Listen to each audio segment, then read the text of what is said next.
da leitura. Hoje eu trouxe aqui para a gente conversar sobre o livro O Homem que Contava Histórias, da Rosiane Pamplona e da Sônia Magalhães. Gente, esse livro, ele traz uma coletânea de histórias de tradição oral que atravessaram continentes, que atravessaram eras e que trazem muitas lições cheias de poesia, filosofia, muita alegria e muito ensinamento também. São histórias de diferentes origens, de diferentes lugares, com diferentes temáticas, mas todas com uma riqueza e uma profundidade de ensinamento que vale muito a pena apreciar. Logo, a primeira história do livro, ela recebe exatamente o mesmo título do livro, que é O Homem que Contava Histórias. É bem curtinha e conta que certa vez um homem, cansado de ver as pessoas da sua cidade sofrerem, angustiadas, preocupadas e tristes, resolveu fazer alguma coisa para mudar a vida dessas pessoas, para trazer um pouco de alegria. E como ele conhecia muitas histórias, ele colocou um banquinho numa praça, sentou e começou a contar histórias. É realmente assim uma história bem curtinha, mas que traz um pouquinho dessa essência do livro, da história como algo que pode alegrar as nossas vidas. Eu gostaria de compartilhar também com vocês a história Uma Questão de Interpretação, que é uma história de tradição italiana.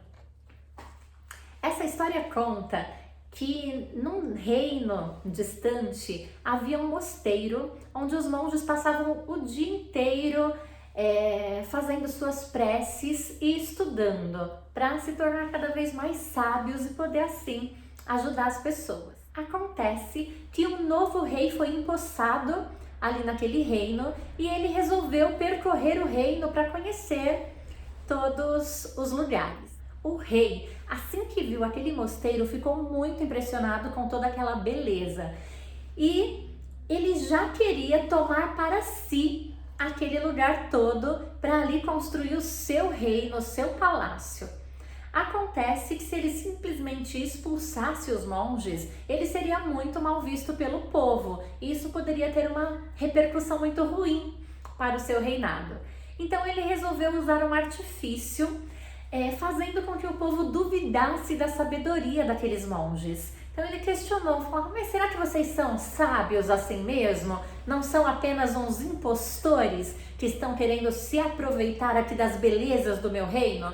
Então o rei desafiou os monges a escolher um representante para participar de um debate com o sacerdote mais sábio do seu reino. O rei decretou que se os monges ganhassem o debate, poderiam continuar usufruindo de toda aquela beleza ali do mosteiro. Mas, se eles perdessem, imediatamente deveriam deixar o mosteiro, que passaria a ser do rei, e eles poderiam viver nas ruas, vagando, mendigando. Os monges ficaram preocupadíssimos e tinham muito medo, apesar de saberem que eles estavam sempre estudando, fazendo suas preces, que eles eram honestos, eles tinham muito medo de enfrentar o sacerdote, porque eles tinham uma fama de extrema sabedoria e ganhava todos os debates dos quais participava. Então as pessoas ficavam assim todas amedrontadas realmente de debater com ele. Os monges fizeram uma reunião para decidir quem seria o representante que enfrentaria o sacerdote no debate. Mas nenhum voluntário apareceu. E ali, no meio daquela confusão toda, quando nenhum voluntário aparecia, de repente um jardineiro se manifestou dizendo que ele poderia ser o representante dos monges no debate. Logo chegou o dia do debate e alguns monges acompanharam o jardineiro até o palácio para debater com o sacerdote indicado pelo rei. Ao ver o jardineiro chegando, com um olhar assim até prepotente, o sacerdote imediatamente falou: vou derrotar o meu adversário sem sequer usar uma palavra. Será um debate silencioso e eu vencerei com muita facilidade. O debate começou. O sacerdote apontou um dedo para cima e, em resposta, o jardineiro apontou o dedo para baixo. O sacerdote ficou um pouco incomodado, olhou bem para o jardineiro e mostrou-lhe um dedo. O jardineiro, em resposta, mostrou 5 dedos para o sacerdote. O sacerdote olhou assim extremamente incomodado. Era possível perceber que ele não estava gostando nada do rumo que aquele debate estava tomando. Então, numa expressão que misturava desespero e raiva, o sacerdote tirou do bolso uma laranja e a mostrou ao jardineiro. O jardineiro, sem nenhuma cerimônia, colocou a mão no bolso e de lá tirou um pãozinho e, igualmente, mostrou o pão ao sacerdote.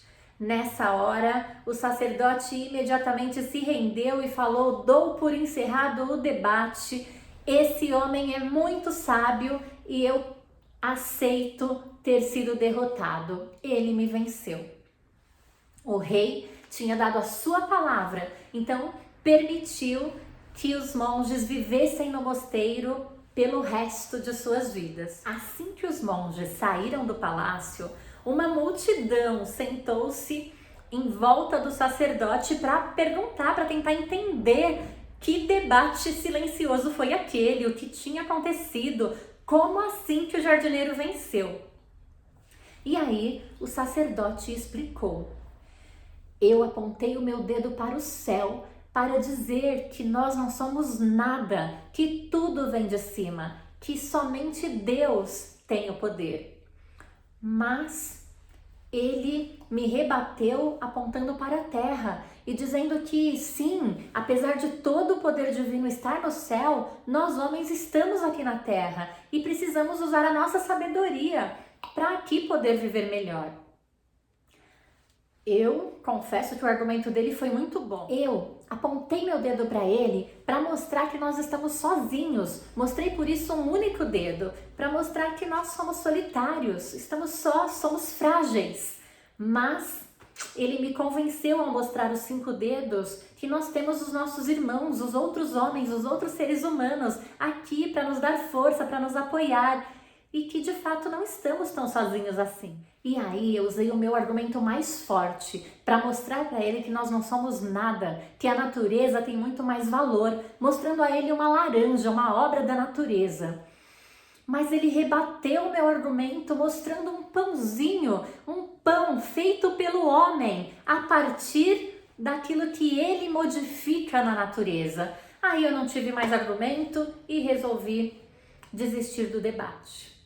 As pessoas ficaram impressionadas com tanta sabedoria e saíram de lá convencidas de que o jardineiro de fato mereceu ganhar o debate. Mas enquanto isso, lá no mosteiro, os monges também queriam saber de tudo e pediram que o jardineiro explicasse como ele conseguiu vencer aquele sábio sacerdote. E o jardineiro também explicou sem cerimônia. Ora, foi muito fácil. Quando ele apontou o dedo para o céu para me mostrar que iria chover, eu imediatamente apontei o dedo para a terra, dizendo a ele que sim, tudo bem que vai chover, a terra precisa mesmo de chuva. Aí ele me mostrou o dedo dele e eu percebi que ele estava um pouco triste, porque ele tinha percebido que tinha um calo no dedo.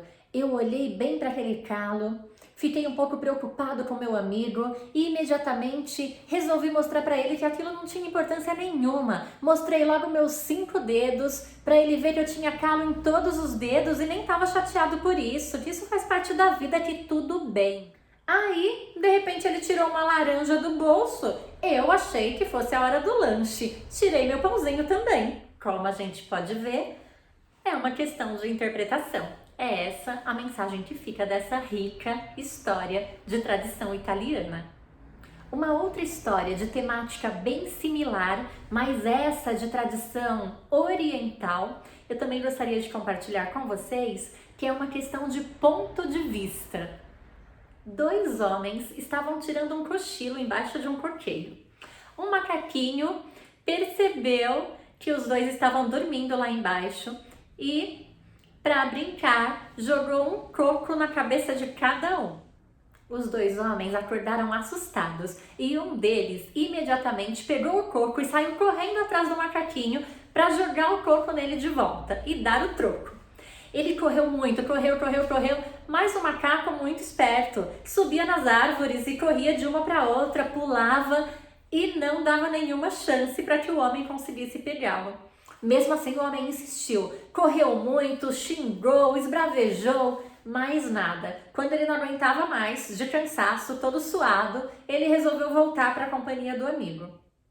Chegou lá, o amigo estava sossegado lá, embaixo do coqueiro, e aí o homem ficou inconformado, falou: como você consegue manter a calma? Ele atirou um coco na nossa cabeça e você fica aí com essa tranquilidade toda. E aí o amigo respondeu, falou: mas eu só tenho a agradecer. E nessa hora, esse homem que saiu furioso atrás do macaquinho olhou e percebeu. Enquanto ele estava correndo lá desesperado atrás do macaquinho, seu amigo tomou a água de coco, comeu o coco e ainda fez uma bela cuia para poder usar como um utensílio. Um ficou enfurecido e o outro aproveitou o prazer que aquela situação poderia lhe oferecer. Uma questão de ponto de vista. Então essa é mais uma história que também traz um ensinamento cheio de filosofia e mostrando que na vida sempre a gente vai ter questões para serem interpretadas. Nós temos então aqui algumas histórias que nos mostram como na vida tudo depende do nosso olhar, de como nós encaramos cada situação. Tudo depende do nosso ponto de vista, da nossa interpretação. Isso com os fatos, isso com as histórias, isso com tudo que acontece. Então vale a pena a gente ter um olhar mais positivo, tentar enxergar aí o copo meio cheio e não sempre meio vazio. Além dessas histórias que eu compartilhei com vocês, esse livro tá cheio de outras histórias de diferentes tradições que valem muito a pena ser apreciadas, degustadas, para trazer também outros ensinamentos para a nossa vida. É a dica de hoje do canal da leitura, O Homem que Contava Histórias.